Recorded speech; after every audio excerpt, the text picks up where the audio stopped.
Assalamualaikum warahmatullahi wabarakatuh. Bismillahirrahmanirrahim. Alhamdulillahilladzi arsala rasulahu bil huda wa dinil haq liyudhhirahu 'ala ad-dini kullih wa kafa billahi shahida.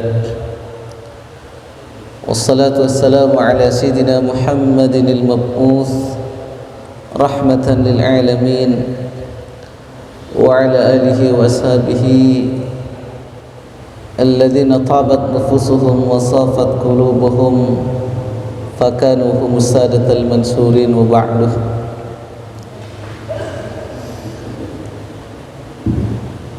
Qala al-musannif rahimahullahu ta'ala wa nafa'ana bi ulumihi wa amaddana bi asrarihi wa anwarihi wa bikum fid dharain amin. Rabbi shrah li sadri wa yassir li amri wa hlul 'uqdatam min lisani yafqahu qawli. Jamaah Masjid Al-Huda yang dirahmati Allah Subhanahu wa taala, alhamdulillah, puji syukur kehadirat Allah Subhanahu wa taala yang pada malam hari ini alhamdulillah kita masih diberi nikmat sehat, kita masih diberi nikmat waktu luang, nikmat kesempatan, sehingga kita masih bisa menunaikan kewajiban-kewajiban kita. Salat maghrib berjamaah dilanjutkan dengan talabul ilm, dan kita berharap dan berdoa kepada Allah semoga senantiasa apa yang telah kita laksanakan ini tentunya mudah-mudahan mendapatkan ridha dari Allah Subhanahu wa taala dan menjadi bekal bagi kita dan menjadi amal yang diterima di sisinya. Amin. Salatullah wa salamuhu, semoga tetap tercurah limpahkan ke habib junjungan kita, qudwah kita, yakni Nabi besar Muhammad sallallahu alaihi wasallam, dan seluruh keluarganya, sahabat-sahabatnya, serta orang-orang yang mengikuti beliau sampai hari kiamat nantinya.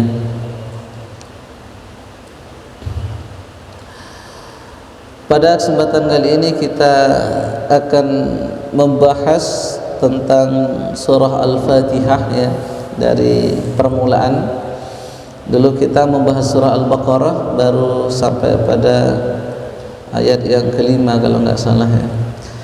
Oleh karenanya mungkin kita pada malam hari ini akan memulai kajian tafsir ini dari surah Al-Fatihah, yang dalam pembahasan surah Al-Fatihah ini ada beberapa poin-poin yang disampaikan oleh para ulama tafsir. Yang pertama di sini di dalam kitab Tafsirul Azim Ibnu Katsir, beliau yang pertama membahas tentang beberapa hadis-hadis yang menyebutkan tentang keutamaan-keutamaan dari surah Al-Fatihah ini. Kemudian poin yang kedua nanti juga dibahas tentang hal-hal yang berkaitan dengan surah Al-Fatihah, ya, terutama kedudukannya di dalam salat-salat yang kita lakukan. Begitu juga nantinya bagaimana hukum-hukum yang berkaitan dengannya. Baru nantinya masuk kepada pembahasan tafsir ayat per ayat, ya. Surah Al-Fatihah merupakan nama surah sebagai pembuka, makanya disebut Al-Fatihah. Dalam beberapa yang lain juga disebut sebagai Ummul Kitab, ya. Kenapa disebut sebagai Ummul Kitab? Ummun itu maknanya induk, ya. Induk dari Al-Qur'anul Karim, ya, karena memang hampir seluruh kandungan isi yang di dalam Al-Qur'an itu semuanya bermuara di dalam surah Al-Fatihah. Itu sudah tercover semuanya, ya. Secara garis besarnya, secara globalnya itu terkandung di dalam surah Al-Fatihah ini. Dan juga surah Al-Fatihah ini disebut juga sebagai Sab'ul Mathani, ya. Itu 7 surat yang diistimewakan oleh Allah Subhanahu wa taala, dan bahkan dalam beberapa hadis yang disebutkan di sini, yang pertama riwayat dari Imam Ahmad bin Hanbal, Nabi sallallahu alaihi wasallam, ini cerita dari Ubay bin Ka'ab, ya, bahwa satu kali kuntu usalli fada'ani Rasulullah sallallahu alaihi wasallam falam ajib hatta sallaitu ataituhu faqala ma man'aka an ta'tiyani. Jadi Ubay bin Ka'ab bercerita suatu ketika beliau salat, ya, kemudian beliau dipanggil oleh Nabi sallallahu alaihi wasallam. Ubay bin Ka'ab ini beliau masih tetap melanjutkan salatnya. Baru setelah selesai salat beliau mendatangi Nabi sallallahu alaihi wasallam. Kemudian Nabi sallallahu alaihi wasallam bertanya, "Ma manaka an ta'tiyani?" Apa yang mencegahmu sehingga engkau tidak mendatangiku ketika aku panggil, gitu. Apa kata Ubay bin Ka'ab? Kuntu usalli, saya sedang salat ya Rasulullah, gitu. Kemudian Nabi sallallahu alaihi wasallam bersabda, "Alam yaqulillah ya ayyuhalladzina amanu istajibu lillahi walir rasul idza da'akum lima yuhyikum." Bukankah Allah Subhanahu wa taala berfirman, kata Rasulullah, "Ya ayyuhalladzina amanu," hai orang-orang yang beriman, "istajibu lillahi walir rasul." Penuhilah, ya, seruan Allah Subhanahu wa taala dan rasulnya idza da'akum, ketika memanggil kalian lima yuhyikum, kepada sesuatu yang untuk kebaikan hidup kalian. Jadi ayat ini menjelaskan tentang kewajiban seorang mukmin ketika dipanggil oleh Rasulullah sallallahu alaihi wasallam itu untuk memenuhi panggilannya. Maka Ubay bin Ka'ab itu ditegur oleh Nabi sallallahu alaihi wasallam karena beliau ketika itu sedang dalam keadaan salat, tentunya salatnya salat sunnah itu. Ya, dipanggil oleh Nabi sallallahu alaihi wasallam tapi kemudian beliau masih melanjutkan salatnya. Ya, seharusnya beliau lebih mendahulukan panggilan Nabi sallallahu alaihi wasallam yang sifatnya wajib. Sama ketika kita sedang salat, ya, salat sunnah, kemudian kita dipanggil oleh orang tua kita, maka selayaknya kita harus lebih mengedepankan sesuatu perbuatan yang wajib dari perbuatan yang sunnah. Jadi kita batalkan salat kita kalau salat kita salat sunnah, kemudian kita memenuhi panggilan orang tua kita, ya.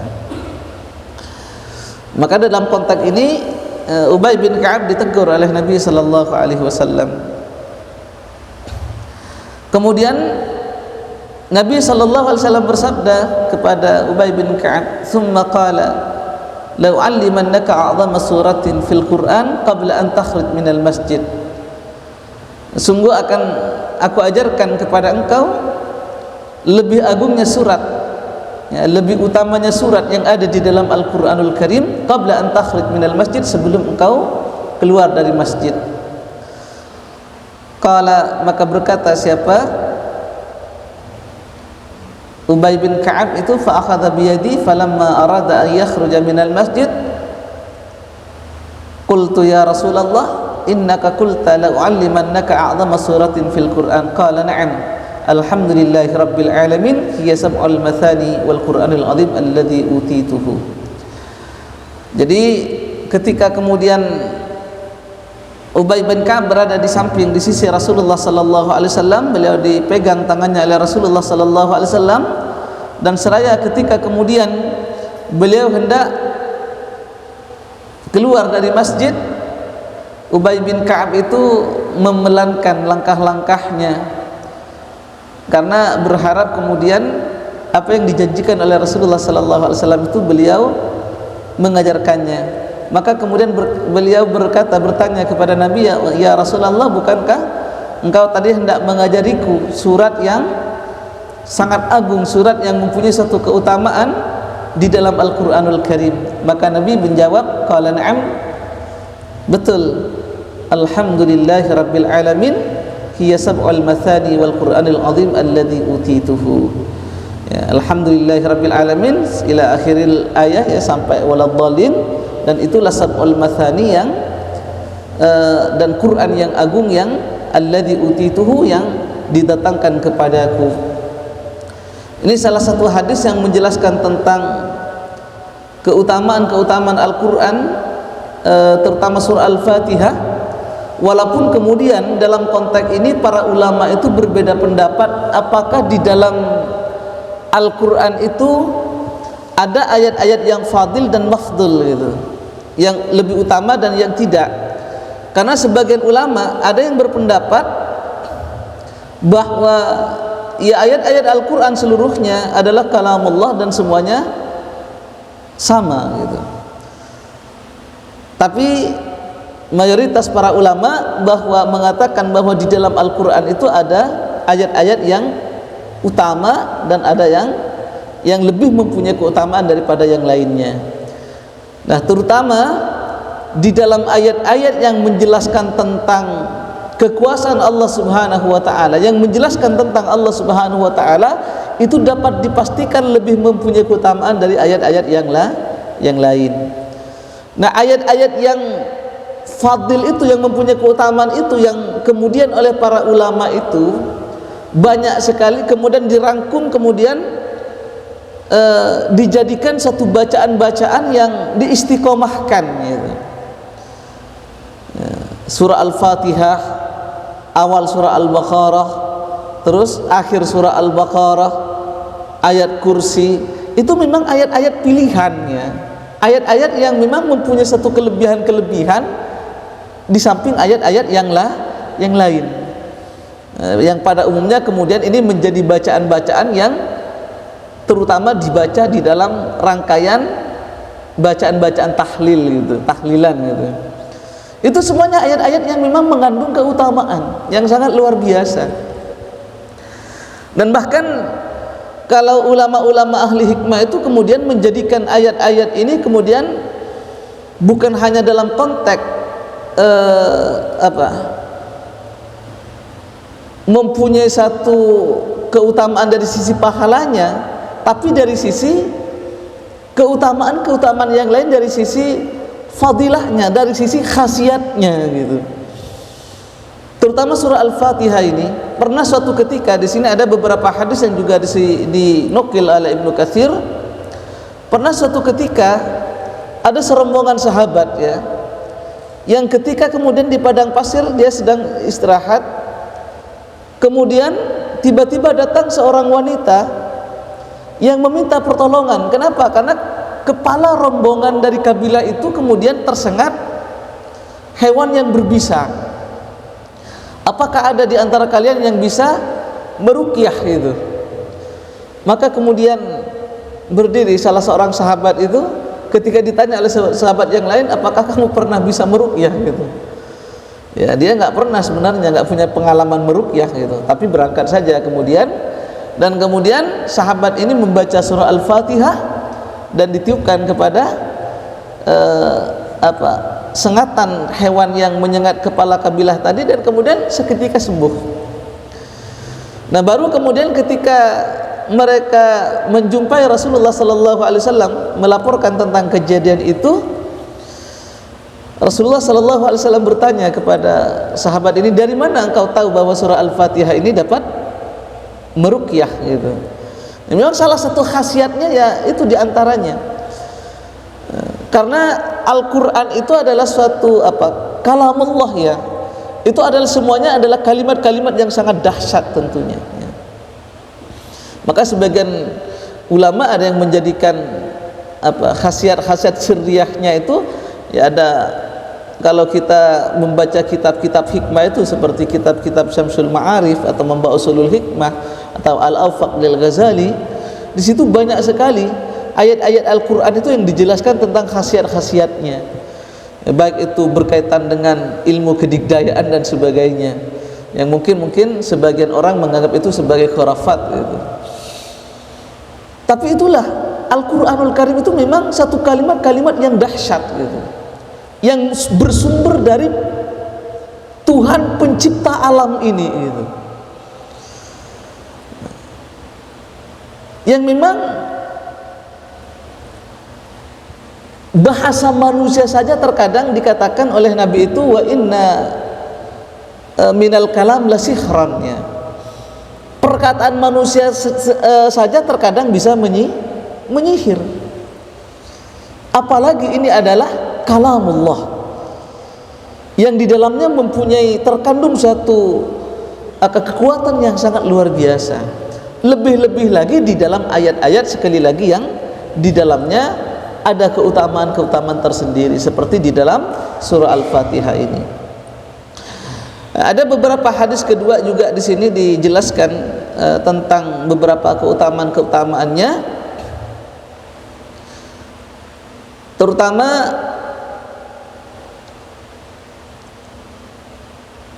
Allah Subhanahu wa taala menjadikan surah Al-Fatihah ini menjadi bagian-bagian yang harus kita baca di dalam salat-salat kita itu. Di sini di dalam satu hadis ini agar kita memahami, terutama ketika kita sedang salat, ya, bahwa ketika kita sedang salat itu kita sedang berdialog dengan Allah Subhanahu wa taala. Jadi dari hadis riwayat Abu Hurairah radhiyallahu an Nabi sallallahu alaihi wasallam, man shalla salatan lam yaqra fiha ummul Quran fahiya khidaj. Khidaj itu ghairu tamam, ya, tidak sempurna, dan bahkan kalau di dalam konteks mazhab Syafi'i itu tidak sah gitu. Terus faqila li Abi Hurairah inna nakuna wara al-imam qala iqra biha fi nafsika fa inni sami'tu Rasulullah sallallahu alaihi wasallam yaqul, qala Allah azza wa jalla. Berarti hadis ini hadis qudsi di mana Allah Subhanahu wa taala bersabda dan diriwayatkan oleh Nabi sallallahu alaihi wasallam. Qala azza wa jalla qasamtu shalah baini wa baina 'abdi nisfain wa li 'abdi ma sa'al fa idza qala al-'abdu alhamdulillahi rabbil alamin qala Allahu hamadani 'abdi wa idza qala ar-rahmanir rahim qala Allahu athna 'alaihi 'abdi fa idza qala maliki yaumiddin qala majaddani 'abdi wa qala marratan fawwada ilayya 'abdi fa idza qala iyyaka na'budu wa iyyaka nasta'in qala hadza baini wa baina 'abdi wa li 'abdi ma sa'al fa idza qala ihdinas siratal mustaqim siratal ladzina an'amta 'alaihim ghairil maghdubi 'alaihim waladdallin qala hadza li 'abdi wa li 'abdi ma sa'al. Jadi dari Abu Hurairah radhiyallahu an, beliau Nabi sallallahu alaihi wasallam bersabda, barang siapa yang salat tanpa membaca surah Al-Fatihah, ya, fahiya hidaj. Hidaj ini maknanya ghairu tamam, tidak sempurna. Kalau Imam Syafi'i menafsirkan hidaj ini ya tidak sah salatnya, la salata liman lam yaqra bi Fatihatil Kitab dalam beberapa hadis yang lain. Cuman kalau Abu Hanifah mengatakan hidaj ini bukan kemudian menjadikan salat itu tidak sah, tapi cuma hanya tidak sempurna, karena beliau juga berargumentasi dengan beberapa hadis Nabi sallallahu dari beberapa ayat-ayat Al-Qur'an, misalnya faqra'u ma tayassara minal Qur'an. Ketika Nabi sallallahu alaihi wasallam diperintahkan mendirikan salat, ya, di antara perintahnya faqra'u ma tayassara minal Qur'an, maka bacalah apa yang mudah dari Al-Qur'anul Karim. Di situ tidak disebutkan surah Al-Fatihah. Maka Abu Hurairah radhiyallahu an faqila li Abi Hurairah inna nakuna wara al-imam faqala iqra biha fi nafsika fa inni sami'tu Rasulullah sallallahu alaihi wasallam yaqul. Jadi kata Abu Hurairah, dikatakan kepada Abu Hurairah ini, ya, bacalah surah Al-Fatihah itu ketika kalian berada di belakang imam. Kenapa? Karena Allah Subhanahu wa taala ketika kita membaca surah Al-Fatihah itu menjawab bacaan-bacaan yang kita baca. Jadi ketika dalam salat itu kita berdialog dengan Allah. Ketika kita membaca alhamdulillahirabbil alamin, maka apa kata Allah di sini? Jawabannya hamadani abdi, hambaku memujiku. Ketika kita mengucapkan ar-rahmanir rahim, asna alaihi abdi, hambaku memujiku dengan pujian yang baik. Dan ketika kita mengucapkan maliki yaumiddin, Allah menjawab majjadani abdi, atau di dalam waqala marratan, dan berkata sekali lagi fawwada ilaihi abdi, hambaku memasrahkan segala urusannya kepadaku. Dan ketika kita mengucapkan iyyaka na'budu wa iyyaka nasta'in, maka Allah ketika itu menjawab hadza baini wa bain abdi wa li abdi ma sa'al, ini rahasia antara aku dan hambaku, maka bagi hambaku apa yang ia minta. Dan ketika kita mengucapkan ihdinas siratal mustaqim sampai waladdallin, maka apa kata Allah? Qala hadza li abdi wa li abdi ma sa'al, ini milik hambaku dan bagi hambaku apa yang ia minta. Jadi ketika Allah Subhanahu wa taala menjawab bacaan-bacaan kita yang seperti itu, itulah saat-saat di mana ketika kita ya mintalah kepada Allah apa yang ingin kita minta. Terutama ketika kita berada dalam sujudnya. Sujud itu posisi di mana ketika kita berada dalam posisi paling dekat dengan Allah Subhanahu wa taala. Ya.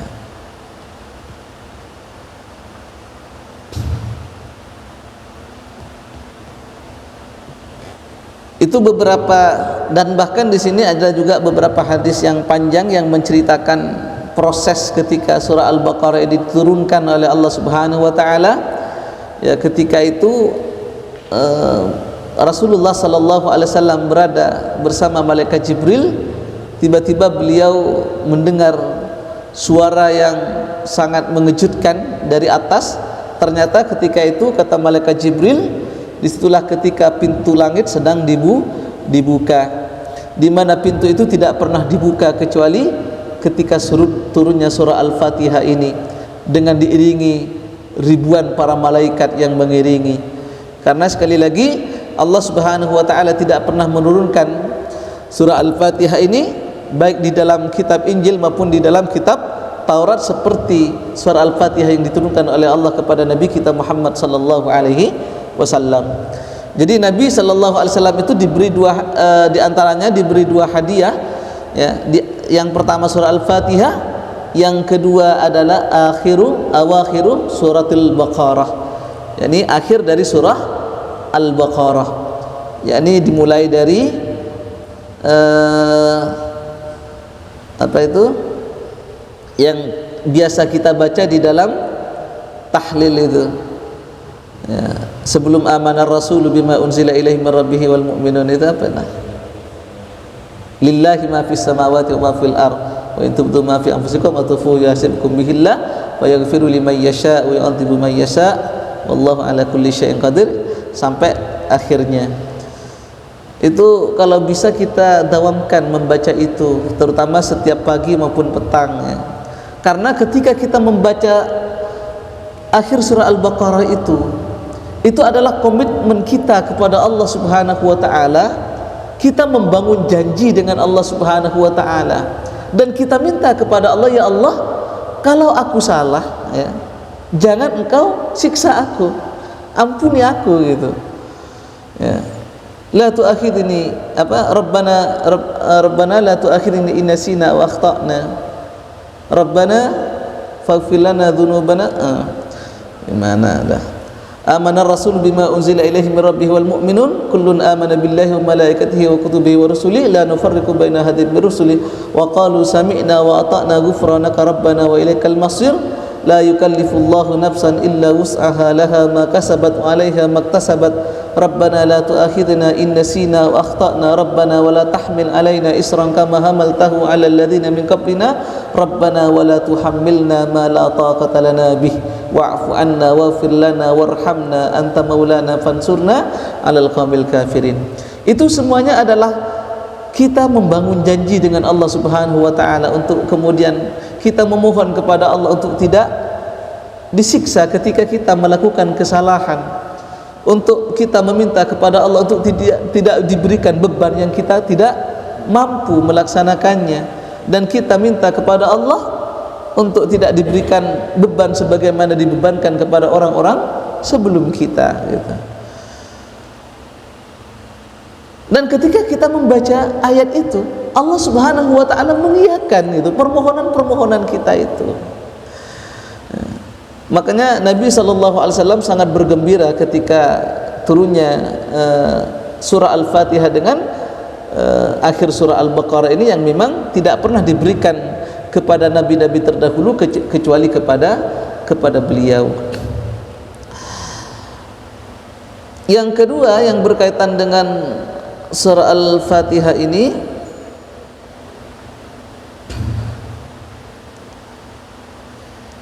temanya al-kalam ala ma yata'allaqu bihadzal hadis mimma yahtassu bil Fatihah.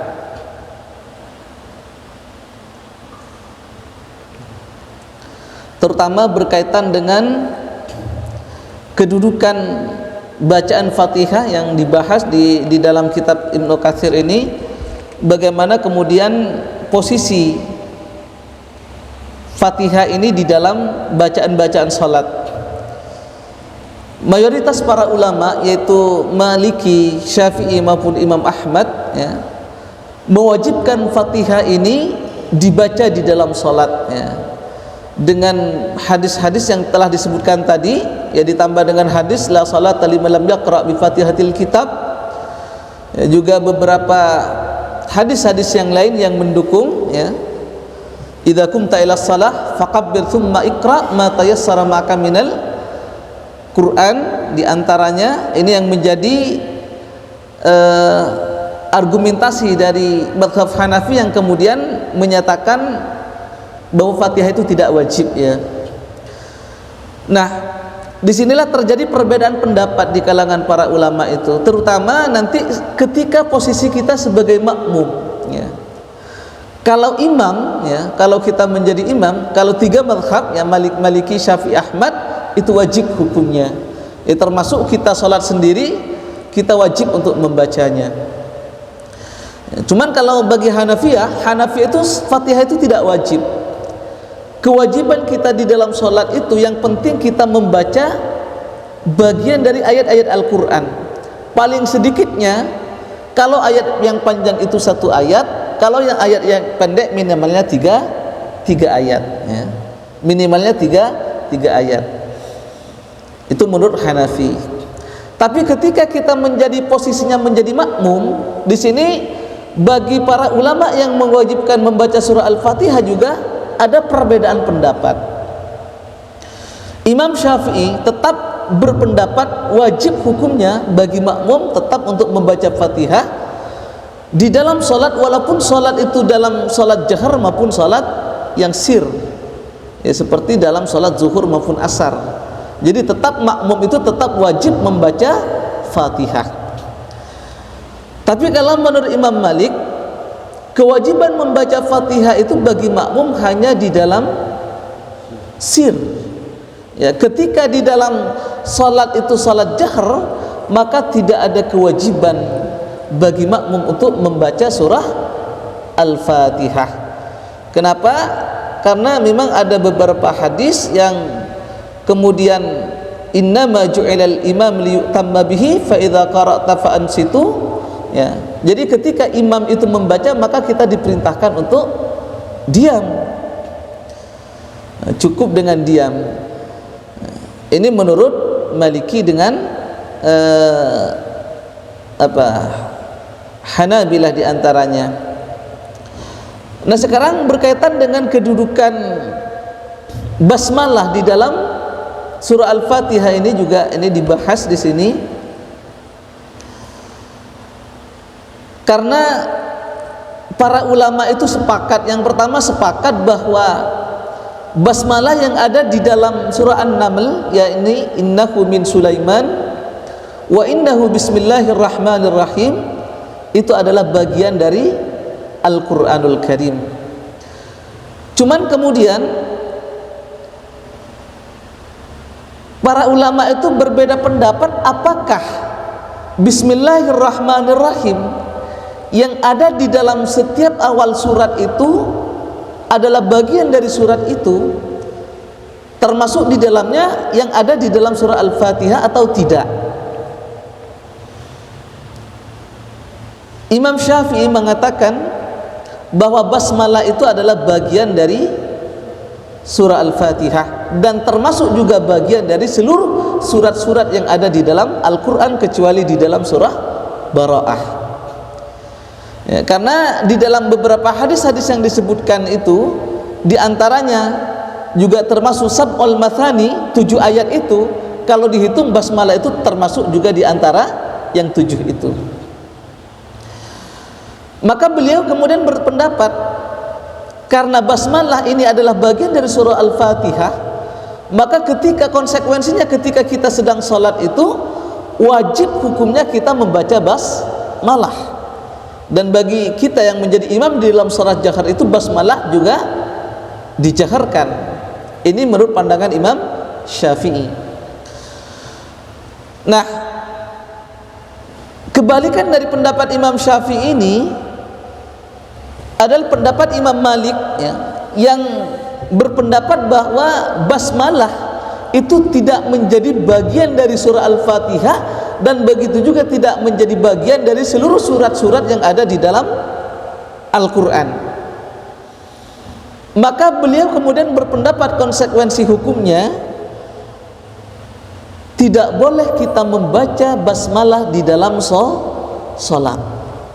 Jadi ketika kita membaca Fatihah langsung dimulai dari Alhamdulillahi Rabbil Alamin. Begitu juga kata beliau di dalam hadis yang tadi dibacakan tentang qasamtus shalah baini wa baina abdi, ya, nisfaini itu tadi, itu Rasulullah Allah Subhanahu wa taala langsung bersabda idza qara'a alhamdulillahi rabbil alamin, ya. Ketika seorang hamba itu membaca alhamdulillahi rabbil alamin, maka Allah menjawab hamadani abdi. Jadi di situ tidak disebutkan basmalah di dalam hadis itu. Itu yang semakin menguatkan pendapat Malikiyah bahwa sesungguhnya basmalah itu tidak menjadi bagian dari surah Al-Fatihah. Sementara Imam Ahmad dengan Imam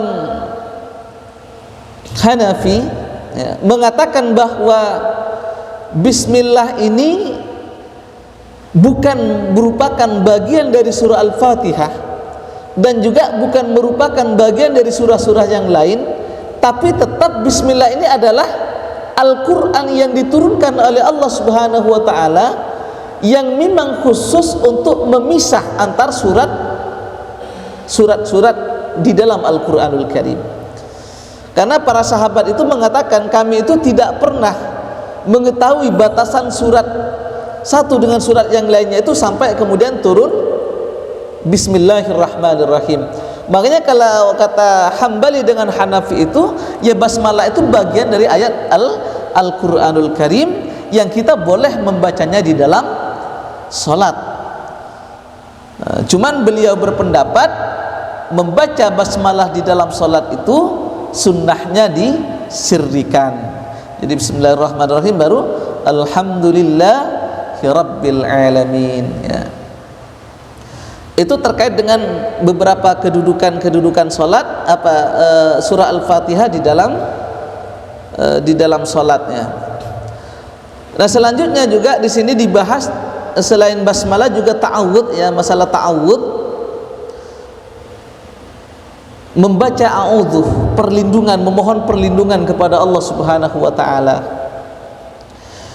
Karena di dalam Al-Quran itu ada 3 ayat ini yang menjelaskan tentang ta'awudz ini. Yang pertama ada di dalam surah Al-A'raf, ya, khudhil afwa wa'mur bil 'urfi wa'rid 'anil jahilin wa imma yanzaghannaka minasyaitani nazghun fasta'id billahi innahu sami'un alim. Ayat yang kedua idfa' billati hiya ahsanus sayyi'ah nahnu a'lamu bima yasifun wa qur rabbi a'udzubika min hamazati syayatin wa a'udzubika rabbi ay yakhdurun.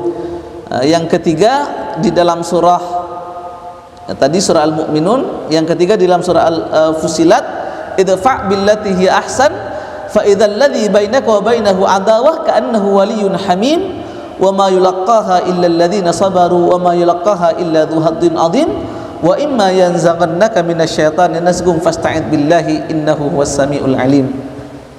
Dari 3 ayat ini kandungannya hampir sama, di mana ketika Allah Subhanahu wa taala mengajarkan kepada kita ketika kita menghadapi musuh kita.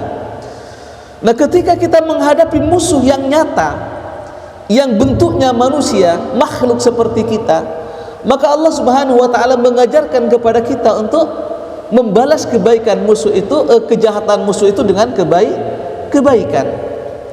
Harapannya agar musuh itu kembali ke jalan yang benar. Harapannya agar musuh itu kemudian tidak memusuhi kita.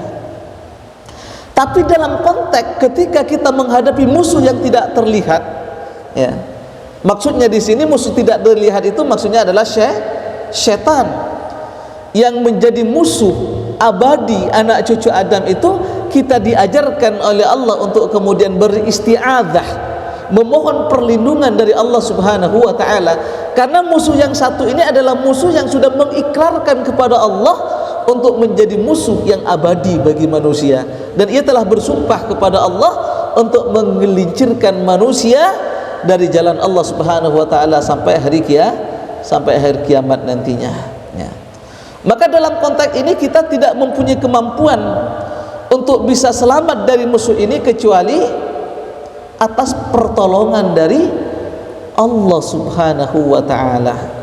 Maka sebagian ulama ada yang mengatakan membaca ta'awudz ini hukumnya wajib, ya, minimal sekali seumur hidup, ya. Sebagian ulama ada yang berpendapat demikian.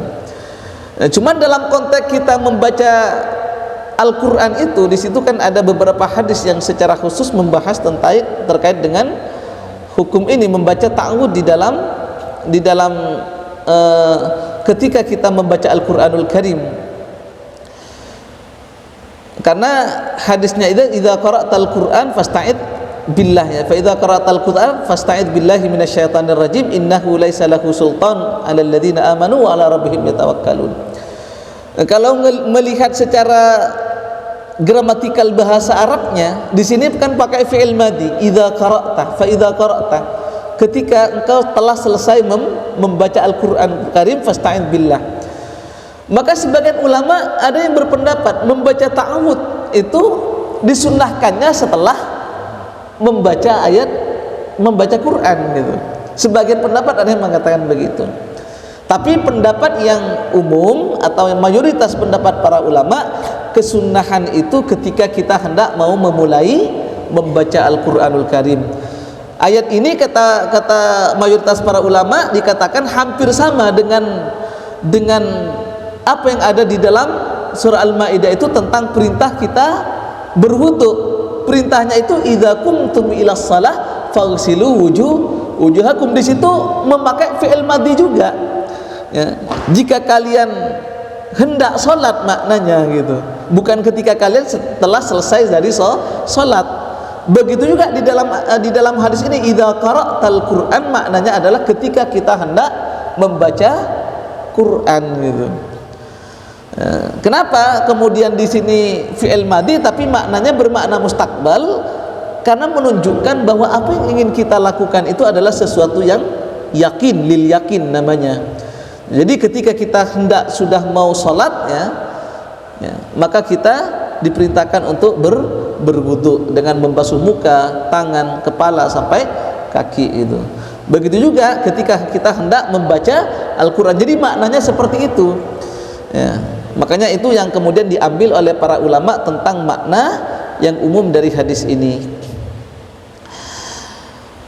Nah, yang kedua, kita mulai masuk kepada pembahasan tafsirnya, ya, setelah kita membahas tentang beberapa kedudukan surah Al-Fatihah ini, terutama di dalam beberapa solat-solat yang kita lakukan dan beberapa keutamaan-keutamaannya. Bismillahirrahmanirrahim. Bismillah dengan menyebut nama Allah. Ar-Rahman, zat yang maha pengasih. Ar-Rahim, zat yang maha penyayang. Ar-Rahman ini adalah sifat Allah Subhanahu wa ta'ala yang meliputi seluruh makhluknya termasuk di dalamnya adalah orang-orang yang tidak beriman kepada Allah Subhanahu wa taala juga tetap mendapatkan rahmat dari Allah Subhanahu wa taala, mendapatkan kasih sayang, sifat rahmannya Allah. Ya, misalnya mereka tetap diberi oleh Allah Subhanahu wa taala rizki, ya, walaupun mereka termasuk dari orang-orang yang kafir. Itu karena sifat rahmannya Allah Subhanahu wa taala. Sementara sifat Ar-Rahim ini sama kasih sayang Allah, cuman ini hanya khusus bagi orang-orang yang beriman, ya. Maka kita masuk surga itu atas berkat kasih sayang rahmatnya Allah, itu dengan sifat rahimnya Allah Subhanahu wa taala. Ya, kasih sayang Allah Subhanahu wa taala kepada kita karena Allah mempunyai sifat Ar-Rahim yang itu hanya khusus kepada orang-orang yang beriman, ya.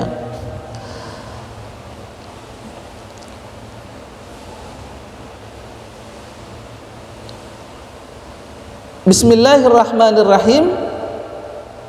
Kalimatul basmalah, ya, ini arba'un, terdiri dari 4 kalimat, ya. Yang pertama bismi, yang kedua Allah, yang ketiga Ar-Rahman, yang ketiga Ar-Rahim, ya. Imam Al-Ghazali di dalam beberapa penjelasannya ketika membahas tentang basmalah ini, beliau mengatakan fafiha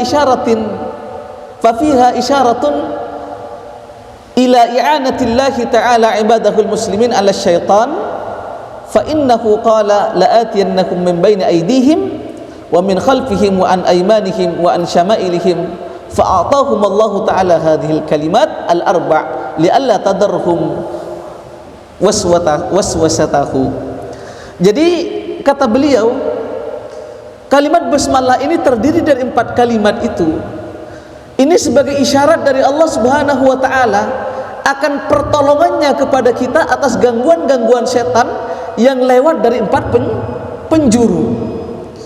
Karena di dalam Al-Quran itu kan dijelaskan bahwa setan itu akan mendatangi kita, mengganggu kita min baini aidihim, ya, dari hadapan kita, wa min khalfihim wa an aymanihim wa an syama'ilihim, dari depan, dari belakang, dari sisi kanan, dan dari sisi kiri kita. Setan itu akan menggelincirkan manusia dari 4 penjuru mata angin itu.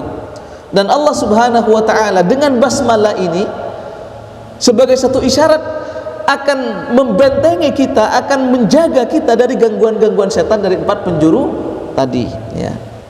Makanya ketika kita sudah beristi'adzah, memohon perlindungan kepada Allah Subhanahu wa taala, kita sempurnakan dengan membaca Bismillahirrahmanirrahim, yang bismillah itu terdiri dari 4 kalimat, dan mudah-mudahan kata beliau ini sebagai satu isyarat dari Allah Subhanahu wa taala atas penjagaannya kepada kita dari gangguan setan yang dari 4 penjuru mata angin tersebut. Terus selanjutnya beliau menjelaskan juga tentang makna basmalah ini dari kandungan per hurufnya, ya, karena waktunya sudah sampai, ya, sudah isya, ya. Di sini dijelaskan nantinya dari pengertian huruf ba, ya, dari ba, sin, mim, lam, ha, semuanya itu ada makna-makna yang terkandung di dalamnya, yang tentunya harus kita ketahui semuanya makna-makna kandungan dari huruf-huruf basmalah itu, ya, untuk kemudian kita betul-betul meyakini, betul-betul mengimani, mengetahui tentang betapa dahsyatnya kalimat yang terkandung di dalamnya ini. Itu Bismillahirrahmanirrahim yang menjadi bagian dari surah Al-Fatihah ini. Baik, pada kesempatan kali ini kita cukupkan sampai di sini, ya. Mudah-mudahan, ya, sedikitnya bisa memberikan gambaran dan pemahaman kepada kita tentang betapa surah Al-Fatihah ini mempunyai satu keutamaan yang sangat luar biasa. Dan nantinya pada pertemuan-pertemuan yang akan datang kita mulai masuk pada konten materinya, jadi konten penjelasan tentang tafsir-tafsirnya, dan mudah-mudahan tentunya nantinya kita bisa menyelami makna-makna yang terkandung di dalam setiap surat-surat Al-Quran, bahkan di dalam setiap huruf-hurufnya di situ banyak keutamaan-keutamaan yang bisa kita dapatkan darinya. Baik, naktafi darasatina hadza walhamdulillah wa la'allallah ja'ala hadhihi dirasa nafi'an lana waffaqana Allahu lima yuhibbu yarda wa akhiran minni wassalamu alaikum warahmatullahi wabarakatuh. Innallaha wa malaikatahu yusalluna